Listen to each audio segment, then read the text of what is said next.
바울은 아시아에서 복음을 전하려고 애를 쓰다가 여기저기 막히고 그래서 부름을 받고 유럽으로 갑니다. 마게도냐로 건너와서 우리를 도와주시오 라는 환상을 보고서입니다. 아시아에서 유럽으로 갔다라는 말이 오늘날의 어감과는 많이 다릅니다. 당시 사람들이 아시아라고 했을 땐 지금의 튀르키예 지방 정도를 얘기했습니다. 당시 기준으로도 이 아시아 쪽과 유럽 쪽은 상당한 문화적인 차이가 있었습니다. 그래서 이 바다를 건너는 것은 대단한 부담이었고 모험이었습니다. 11절 12절 함께 읽겠습니다. 우리가 드로아에서 배로 떠나 사모드라게로 직행하여 이튿날 네아폴리로 가고 거기서 빌립보에 이르니 이는 마게도냐 지방의 첫 성이요 또 로마의 식민지라. 이 성에서 수일을 유하다가 네아폴리가 처음 도착한 유럽에 처음 도착한 곳이죠. 네아폴리스, 헬라어로 그렇습니다. 뉴타운, 뉴폴리스라는 말이죠. 그냥 우리말로 신도시라는 말과 비슷합니다. 그래서 당시 지중해 세계에 수많은 네아폴리가 있었습니다. 그 중에서 가장 유명한 네아폴리가 지금 이탈리아의 미항으로 유명한 나폴리가 네아폴리예요.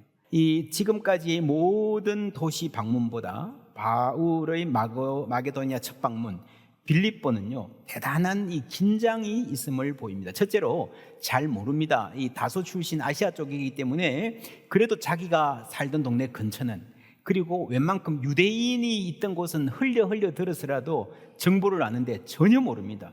두 번째 달라요. 이 동방 쪽과 그리스, 마게도니아, 로마 쪽의 문화가 상당히 다릅니다. 세 번째로 이 빌립보는 작은 로마라 할 만큼 강력한 로마 문화의 중심지였습니다.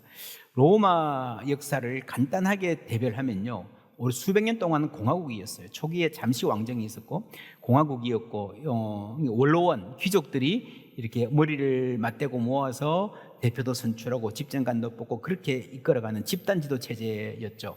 근데 이게 황제정으로 바뀌는데 BC 1세기에 이 바뀌는 지점에 줄리어스 시저가 있습니다. 바꾸어 가려고 합니다. 그래야 나라가 된다 생각했는데 여러분 정치적인 변화라는 게요 이게 쉽게 될 리가 없죠. 이 공화국을 구성하던 귀족들이 쉽게 권력을 내놓겠습니까?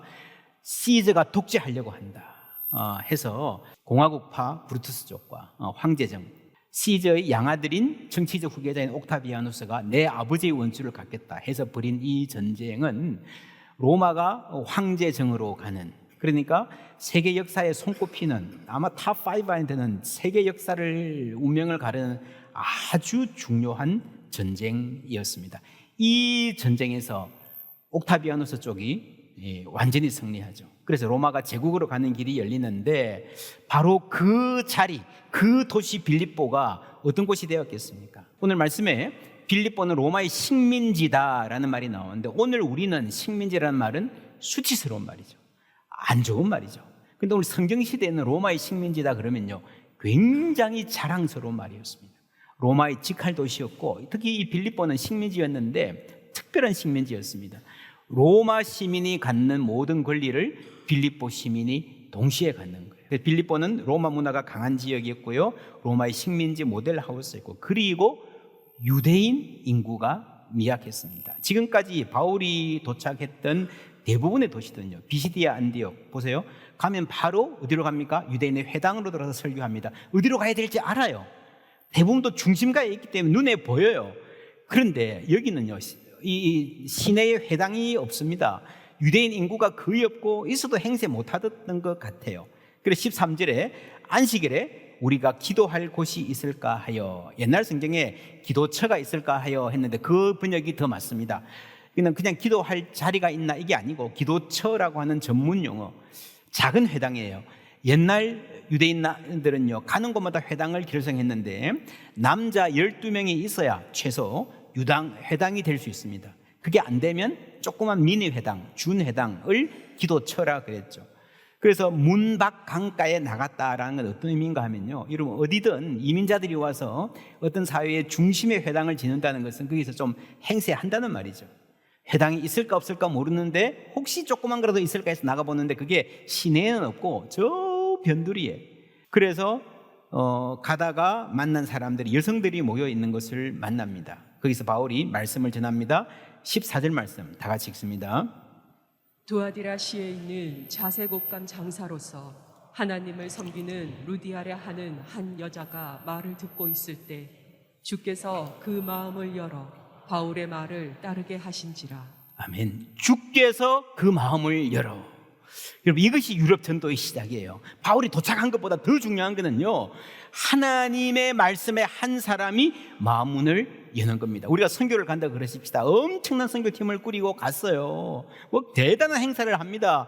여기 사역도 마찬가지입니다. 엄청난 프로젝트를 하고 행사를 기획을 해도요, 사람이 마음문을 열지 않으면 아무 소용없습니다. 그러나 그냥 허술하고 초라한 모임이라도 바로 그 자리에서 하나님이 그 마음문을 여시면 역사가 시작되는 것입니다. 이것이 의외인 것이요, 회당도 없고 유대인들도 별로 없어요. 겨우 비슷한 모임 하나 만나는데, 여러분, 그 장소도 시내가 아니고 저 변두리 강가예요. 그죠? 유대인도 아니고 빌립보 시민도 아니고 왔다 갔다 하는 사업가, 여성 사업가였던 것 같습니다. 남자도 아니고 여자예요. 여러 가지 면에서 사회의 주변부에 해당하는 사람입니다. 그런데 이 사람과의 만남이 유럽 선교의 문을 여는 거예요. 여러분, 사람과 사람이 만나지만 주님이 그 마음을 여시는 줄 믿습니다. 여러분, 사람의 말을 듣는 것 같지만 하나님의 말씀이 사람의 말을 통해서 들어가는 것이 은혜입니다. 그래서 여러분, 세계 전도의 역사를 보면요, 그냥 많이 준비하고 어떤 행사도 좋지만 그냥 지나가는 만남에서 우연히 전도하고 마음을 연 사람들이 많습니다. 마음이 열리면 인생이 바뀝니다. 마음이 열리면 교회가 세워집니다. 여러분, 한 사람이 마음을 열면서 하나님의 나라가 열리는 거예요. 주님의 약속은 오늘도 유효한 줄 믿습니다. 그 한 사람, 루디아 같은 사람, 우리가 그런 사람 되면 어떻겠습니까? 여러분, 이 사람이 나중에 집의 문을 여는데요, 뒤에 알고 보면 이게 생명을 걸어야 할 정도의 모험이었어요. 오늘 우리 부모들 정말 신앙교육 소중하게 생각합니다. 공부도 잘하고 성경도 뭐 알면 좋지 뭐 이런 게 아니라 정말 우리 어른들이 먼저 말씀의 인생을 거는 부모 되었으면 좋겠습니다. 이렇게 루디아의 마음이 열린 일, 그 다음에 어떤 일이 있었는가? 15절 다 같이 읽습니다. 그와 그 집이 다 세례를 받고 우리에게 청하여 이르되 만일 나를 주 믿는 자로 알거든 내 집에 들어와 유하라 하고 강권하여 머물게 하니라. 예, 집에 세례를 받고 온 집안이 어른부터 아이까지 다 말씀을 듣고 그리스도인이 되는 거죠. 그리고 내 집 문을 열고 내 집에 들어와서 유하라라고 합니다. 이것이 이제 빌립보 교회가 소위 하우스처치, 가옥교회, 가정교회가 생기는 겁니다. 우리말로 하면 루디아가 사랑방 목자가 되고 그 집에서 사랑방이 계속 모였다라는 게 훨씬 더 정확한 말입니다. 마음을 열고 집을 열면서 하나님의 은혜가 그 집을 채우는 거예요. 우리들 가정에 이런 은혜가 있기를 주님의 이름으로 축원합니다. 이 집이란 말이 31절에 다시 나옵니다. 함께 읽습니다. 이르되 주 예수를 믿으라. 그리하면 너와 내 집이 구원을 받으리라 하고. 예, 우리가 잘 아는 굉장히 유명한 말씀이죠. 이 말씀이 빌립보에서 주어진 말씀입니다. 그것도 빌립보 감옥에 있는 간수에게, 바울이 감옥에 갇혔다가 간수에게 말하거든요. 그래서 빌립보의 두 집, 최소한 두 집, 바울이 전도했던 이 집에 루디아의 집에서 사랑방이 모이고 교회가 시작했고, 간수의 집에서 사랑방이 모이고 교회가 함께 이렇게 시작되었습니다. 그런데 왜 바울이 감옥에 갔나? 요 이야기 들여다볼 필요가 있습니다. 바울이 루디아 집에 모이는 모임, 그 기도처에 성경 가르치러 계속해서 갔습니다. 가는 길에 생긴 일 함께 읽습니다. 우리가 기도하는 곳에 가다가 점치는 귀신 들린 여종 하나를 만나니 점으로 그 주인들에게 큰 이익을 주는 자라. 그가 바울과 우리를 따라와 소리질러 이르되 이 사람들은 지극히 높은 하나님의 종으로서 구원의 길을 너희에게 전하는 자라 하며. 바울이 가다가 귀신 들린 어떤 노예, 여자 노예, 나름대로 뭐 미래를 맞추기도 그래서 돈을 꽤 버는 사람이 있는 것 같은데 말합니다. 따라다니면서 며칠을 그렇게 합니다. 하나님의 종 구원의 길, 이 말은 맞는 것 같아요. 그런데 바울이 이걸 굉장히 부담스러워했습니다. 이같이 여러 날을 하는지라 바울이 심히 괴로워하여 돌이켜 그 귀신에게 이르되 예수 그리스도의 이름으로 내가 내게 명하노니 그에게서 나오라 하니 귀신이 즉시 나오니라. 이 나오라 그럴 때 즉시 나왔는데요, 바울이 왜 며칠을 참았을까요? 그것도 굉장히 힘들었는데, 듣기 괴로웠는데, 이 모습이 평소의 바울과는 많이 달라요. 이런 바울은요 굉장히 성질 급한 사람입니다. 즉각 행동하는 사람이에요. 구브로에서 박수 엘루마, 그 마술사 엘루마 만났을 때요 0.1초도 안 걸리고, 여러분 나쁜 짓 하니까요 바로 저주하고 혼내고 즉각 행동에 나선 사람이에요. 그런데 왜 바울이 여기서는 유독 며칠을 참고 견뎠을까? 참으로 궁금합니다. 지난 주일에 바나바와 바울이 심히 다투고 갈라섰다 그랬습니다. 그래서 바울이 자신의 판단을 잘 믿지 못하는 시간이 있었던 것 같아요. 그 후유증, 그럴 수 있습니다. 그리고 지금은 이 지역도 잘 모르잖아요. 바울이 지금 대단히 위축되어 있는 게 사실입니다. 19절부터 함께 읽습니다. 여종의 주인들은 자기 수익의 소망이 끊어진 것을 보고 바울과 실라를 붙잡아 장토로 관리들에게 끌어갔다가 상관들 앞에 데리고 가서 말하되 이 사람들이 유대인인데 우리 성을 심히 요란하게 하여 로마 사람인 우리가 받지도 못하고 행하지도 못할 풍속을 전한다 하거늘. 귀신을 쫓아내자 말자 난리가 나죠. 바로 잡혀서 매맞고 옥에 갇히는 상황이 벌어집니다. 아마도 이런 비슷한 상황을 바울이 예상했던 것 같아요. 그래서 이 빌립보 이야기에는요 팽팽한 긴장이 있습니다. 로마 사람인 우리가, 이 빌립보의 특성, 로마의 쇼케이스라 그랬잖아요. 받지도 못하고 행하지도 못할 풍속이라는 말은요, 이게 영어의 에토스의 복수입니다. 이게 단순히 그냥 우리에게는 정을 보름에 견과류 먹는 풍습이 있어요 하는 그런 정도가 아니라 한 사회의 가치관과 그에 따른 문화, 라이프 스타일의 총체라고 볼 수 있습니다. 그래서 여기서 로마 중에 로마 제국 중에서 가장 로마다운 이 도시에서 로마적인 라이프 스타일과 복음의 라이프 스타일이 정면으로, 두 개의 가치관이 정면으로 충돌하는, 비교되는 거예요. 로마는 뭡니까? 돈을 귀하게 여기는 거예요. 한 여인이 귀신에서 해방되었는데 내 수익의 소망이, 내 수입이 줄어드니까 참지 못하는 것입니다. 그렇죠. 복음의 라이프 스타일은요 돈보다 생명을 더 소중하게 여기는 것입니다. 여러분, 당시 로마의 체제의 가장 중요한 권리는요 가부장의 권리였습니다. 가정에서 가장 혹은 노예의 주인이 다 가부장이죠. 그래서 로마 법, 지금까지 여러분 오늘에 이르기까지 서구 법의 근간을 이루는 게 로마 법이잖아요. 로마 법을 공부해 보면 로마 법의 가장 중요한 가치는 어디 있는가 하면요 가부장의 재산권을 보장해 줍니다. 가부장의 권리, 로마 사회가 지탱하는 최우선의 가치입니다. 그러니까 이거를 허용하면, 남의 노예에 함부로 손대서 돈 못 벌게 하면 로마라는 사회가 지탱할 수 없습니다라고 하는 것은 상당히 정확한 분석이에요. 정확한 고발입니다. 이 여인에게 이중의 억압이 있습니다. 여성 노예가 귀신에게 사로잡힌 것, 영적인 억압이죠. 여성 노예가 주인에게 억압되어 있는 것은 사회적, 정치적 억압입니다. 여러분, 귀신의 어떤 능력이 있지만 귀신의 도구는요 평화가 없어요. 거기서 해방된 것은 기쁜 일입니다. 인간다운 삶을 살게 된 거예요. 그래서 여러분, 이 해방, 복음의 해방은요 영적인 억압에서 해방, 이반젤라이제이션, 복음화가 있고요, 사회적, 정치적 억압에서 해방. 구약의 출애굽이 그거잖아요. 휴머나이제이션, 인간이 인간답게 사는 길을 열어주는, 이 두 개가 함께 가는 겁니다. 그래서 복음화는 언제나 인간화를 포함해서 끌고 가게 되어 있습니다. 이게 로잔의 정신이기도 합니다. 인간화를 추구한다고 복음화가 되는 건 아니지만 우리가 복음 안에 인간화가 포함되어 있습니다. 팍스 로마나 그들이 그렇게 자랑했지만 알고 보니까요 이 사건 보세요. 로마적인 게 뭡니까? 가진 자들의 권리예요. 노예 주인의 평화예요. 여러분, 이 경우에 귀신은 말 한마디로 쫓겨났습니다. 영적 억압은 금방 해결됐습니다. 그런데 그들을 장악하고 있는 이 정치 권력, 사회적 억압은요 훨씬 강력합니다. 이 귀신이, 악의 세력이 그냥 있는 것이 아니라, 허공에 떠돌아다니는 것이 아니라 불의한 사회 구조 속에 또아리를 틀고 있는 거예요. 이 정치 권력을 통해서 작동하는 것입니다. 그러니까 훨씬 더 골치 아픈 문제가 되어 있는 경우가 많아요. 많은 사회에서. 이 권력이 작동해서 바울과 실라를 잡아가고 매질하죠. 옥에 가두죠. 그런데 한밤중에 찬송이 터져 나옵니다. 함께 읽습니다.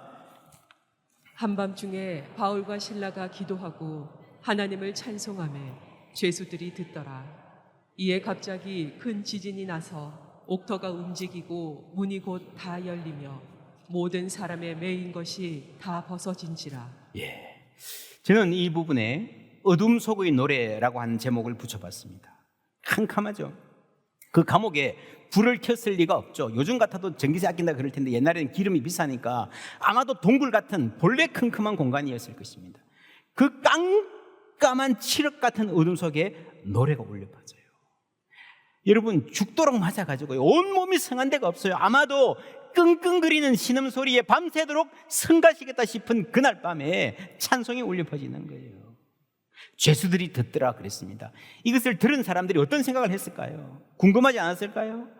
아이 뭐가 좋다고 감옥까지 와서 찬송하냐, 무슨 마음으로 저렇게 기쁘게 노래하냐, 궁금했을 거 아닙니까? 베드로전서 3장 15절 함께 읽습니다. 너희 마음에 그리스도를 주로 삼아 거룩하게 하고 너희 속에 있는 소망에 관한 이유를 묻는 자에게는 대답할 것을 항상 준비하되 온유와 두려움으로 하고. 이게 여러분 전도가 시작되는 지점입니다. 너희 속에 있는 소망에 관한 이유를 묻는 자들이 있었다. 사람들이 궁금해했다. 바로 이거죠. 아니 이렇게 옥에 갇혔는데 무슨 소망이 있길래 왜 찬송합니까? 소망이 있으니까 찬송하는 거예요. 아까 19절 다시 보십시다. 여종의 주인들은 자기 수익에 뭐가요? 소망이 끊어진 것을 보고. 돈 잘 벌던 사람이요, 소망이 끊어지니까 어쩔 줄을 몰라 하는 거예요. 분노하는 거예요. 무너지는 거예요. 이것이 여러분 로마의 삶이었습니다. 복음의 삶은 다릅니다. 어떤 소망인가? 고문당해도 실패해도 옥에 갇혀도 끊어지지 아니하는 소망이 세상에 있다는 것을 보여주는 거예요.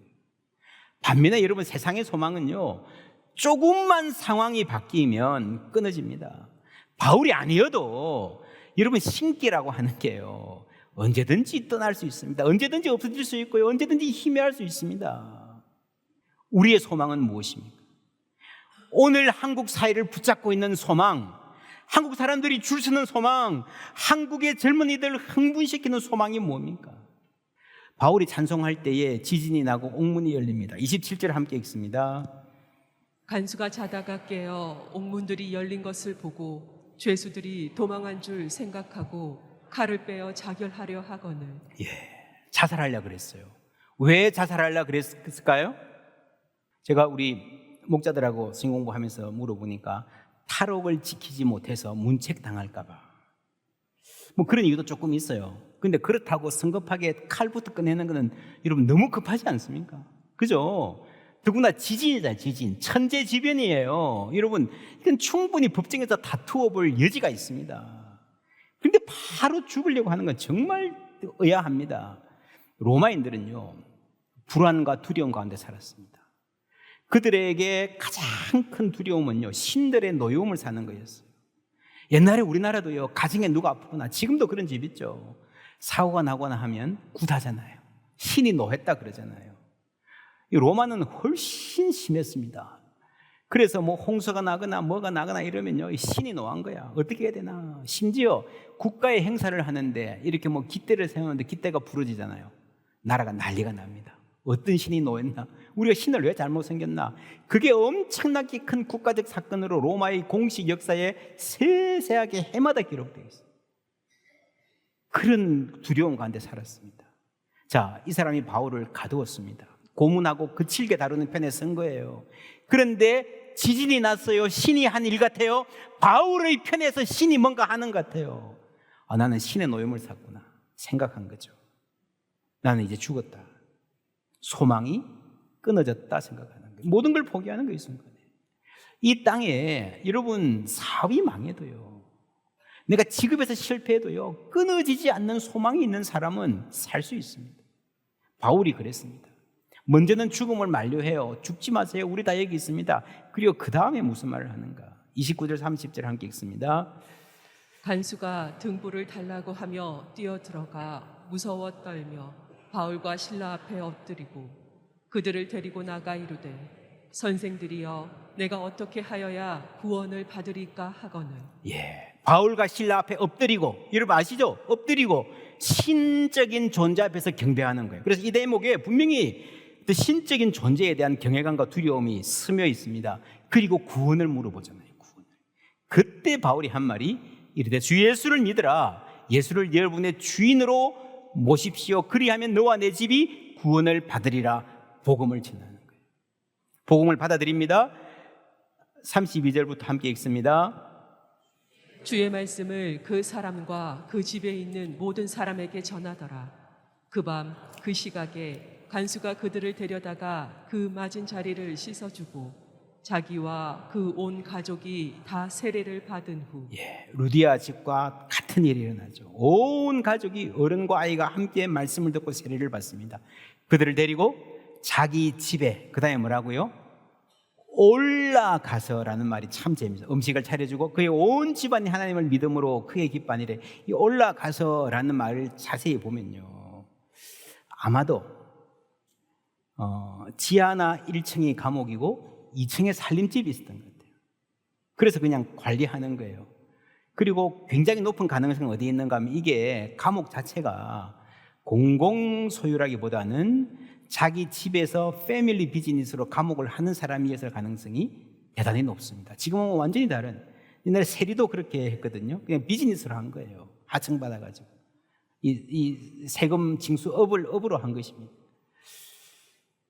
그런데 이 집 문이 열렸습니다. 여러분, 이 감옥이라는 곳이 어떤 느낌입니까? 무시무시한 곳이잖아요. 쳐다보기도 싫은 곳이잖아요. 비명이 들리고 억울한 사람 많고요. 그래서 여러분, 감옥 문이 열리고 누군가 탈옥했다, 지진이 났다, 이것보다 훨씬 더 놀라운 거거든요. 이 집의 문이 열린 것입니다. 웬만한 사람 가려고 하겠습니까? 그 집에 사람들 잡아가두고 고문하고 막 그러던 그 집이 여러분 생명의 복음을 전하는 집이 된 거예요. 이 사람의 마음이 열릴 때 구원의 역사에 참여하게 되는 것입니다. 우리의 마음이 열리고 집이 열릴 때 우리의 삶에 새로운 장이 열리는 줄 믿습니다. 그게 하늘이 열리는 게, 하늘이, 그날에 하늘이 열리고 모든 이가 보게 되리라. 그 은혜를 오늘 여기서 누리는 것, 그것이 여러분 하늘의 평화가 우리에게 임하는 그리스도인의 특권인 줄 믿습니다. 하늘의 영광, 하늘의 영광, 내 마음속에 차고도 넘쳐. 그게 스데반의 삶이었잖아요. 오늘 마찬가지로 이 집에 하늘의 평화가 임했습니다. 세상이 줄 수 없는 평화, 세상의 모든 것 끊어질 그날 되어도 여러분 흔들리지 않는 소망이 이 집에 생긴 것입니다. 빌립보서 3장 20절 함께 읽습니다. 그러나 우리의 시민권은 하늘에 있는지라 거기로부터 구원하는 자 곧 주 예수 그리스도를 기다리노니. 아멘. 우리의 시민권은 하늘에 있는지라, 이 귀한 말씀이 빌립보인들에게 보낸 편지에 나왔다는 게 대단히 중요합니다. 빌립보 사람들이, 그 시민들이 어떤 사람이었습니까? 우리의 시민권은 로마에 있는지라. 그게 특권이고 그게 자랑이고 그게 소망이었어요. 로마가 우리를 보호해 줄 거야. 바로 거기서 선포한 복음이 아니야. 우리의 시민권은 하늘에 있는지라. 할렐루야. 로마가 보장해 줄 수 없는 평화, 로마가 도달하지 못했던 소망, 어떤 일이 있어도 흔들리지 않는 소망, 하늘의 시민권 있는 사람에게 하나님 허락하신 특권입니다. 이 복음을 향해서 마음을 여는 모든 사람이 바뀌었고 모든 가정이 다 바뀌었습니다. 우리 역시 이 복음 안에 있는 줄 믿습니다. 이 굳건한 소망으로 살아가는, 승리하는 우리 모두 되기를 주님의 이름으로 축원합니다.